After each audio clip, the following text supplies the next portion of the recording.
As Americans, we have the freedom of choice. We wake up in the morning and we choose the clothes that we wear. We choose the vehicles that we drive and the neighborhoods we live in. We even choose the television and radio stations we listen to and watch from home. Walk into a Starbucks and you have more choices than you can imagine. But as Americans, we drive to our local gas stations and we have the choice of gas, and more gas. As Americans, you do not have the freedom of choice to choose the fuels that you put in your vehicle. Americans deserve a choice between oil and homegrown renewable fuel. On its Issues and Policy webpage, dated July 5, 2011, Growth Energy is proposing to Congress a new plan. The Fuel Freedom Plan calls for the redirection and eventual phasing out of government support for ethanol in return for infrastructure and investments that will create competition in the fuels market and give consumers true freedom to choose their own fuel. Today, I'd like you to discover the freedom of choice and introduce you to the Fuel Freedom Plan. People all across the country fill up on petroleum-based gasoline. We use this in our personal vehicles, in our transportation vehicles, and even airplanes. Our world revolves around transportation fuels derived from petroleum oil. The problem is, 97% of the fuel used in the U.S. transportation is petroleum-based, and 2/3 of the oil is imported. In a July 2007 industry snapshot located on the sbdc.net website, a report completed by Catherine Hampton and Perry Byers states 2/3 of the oil used in the U.S. is consumed by the transportation industry. Our economy is facing a major challenge as it tries to climb its way out of a recession. Major oil companies have profited in good times and in bad times, and our country has grown addicted to oil. Addicted to oil is a phrase used by United States President George W. Bush in a State of the Union address on January 31, 2006. Bush claims, "We have a serious problem. America is addicted to oil, which is often imported from unstable parts of the world. The best way to break this addiction is through technology." Not only is this a problem nationally, but it's also a worldwide problem. By 2030, China is expected to have more cars than the U.S. and import as much oil as the U.S. does today. Because the Middle East is home of 70% of the world's proven oil reserves, competition will drive up the price.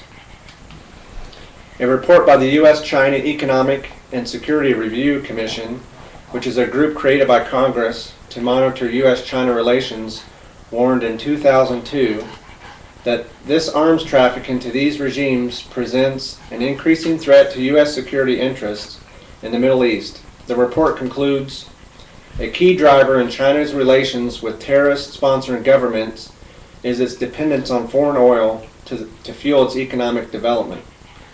This dependency is expected to increase over the coming decades." Gail Luft, Executive Director of the Institute for the Analysis of Global Security and publisher of the online publication Energy Security, writes in an LA Times article titled "U.S.-China are on collision course over oil." She states, "This explosive, complex region cannot accommodate two major powerhouses competing not only over a barrel, but over the hearts and minds and allegiance of its people." I'm sure that you can see that the problem that foreign and domestic oil competition will create for our future economic and energy needs. The need for an alternative fuel is clear. Alternative transportation fuel will level the competition and send a clear message to oil companies that inflated oil prices will no longer be tolerated. But in order to do this, more vehicles must be capable of running on alternative fuels. The truth is, it costs automobile manufacturers less than $100 more to build flexible fuel vehicles. On May 3, 2011, from the 112th Congress, and currently being reviewed in Congress, the Open Fuel Standard Act of 2011, also known as H.R. 1687, is a bipartisan bill that would require a certain portion of light passenger vehicles sold in the U.S. B, alternative fuel vehicles capable of running on something other than just gasoline. This bill is intended by its sponsors to ensure that new vehicles enable fuel competition as to reduce the strategic importance of oil to the United States. There are several ways to encourage this bill. One way is to support this bill is to contact your state senator and local congressman. To contact your representatives, go to writerep.house.gov. Let him or her know that you support H.R. 1687. Another way to encourage this bill is to join an alternative energy sponsor called Growth Energy. Growth Energy represents the producers and supporters of ethanol who feed the world and fuel America in ways to achieve energy independence, improve economic well-being, and create a healthier environment for all Americans right now.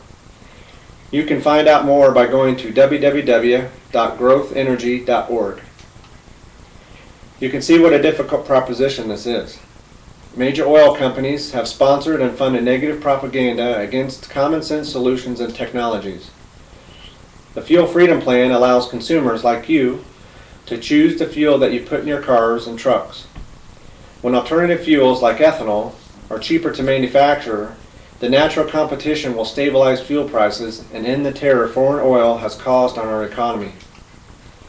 In a May 2011 Ethanol Producer magazine article, Ann Corinne, author of Turning Oil into Salt, says, "This is about opening cars to fuel competition so that drivers can react on the fly to changes in oil prices by choosing a fuel that is more economic on a per mile basis, whether that fuel is made from corn or coal or natural gas or sugarcane or anything else." As you can easily see, this Fuel Freedom Plan is important to our freedom of choice. This choice directly affects our financial well-being and national security. Now that I've told you about the need for this important bill, you should contact your local and state representative to encourage the passing of H.R. 1687. With the passing of this bill, we will finally have a choice at the pump. Brian Jennings, the Executive Vice President of the American Coalition for Ethanol, sums it up best. Our nation's fuel system is built around petroleum, and if there is any hope of achieving energy independence, we must start building some flexibility in our fuel system. He goes on to say, flexible fuel vehicles and blender pumps will open up the fuel system to competition and allow the consumers to choose instead of living under the decade-old mandate for 90% petroleum in every gallon of gasoline. So, the next time you fill up on $4 gas, think about the choice you have.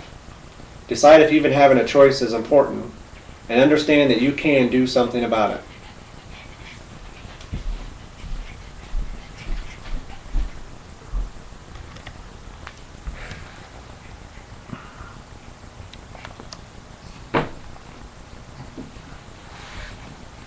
Are you?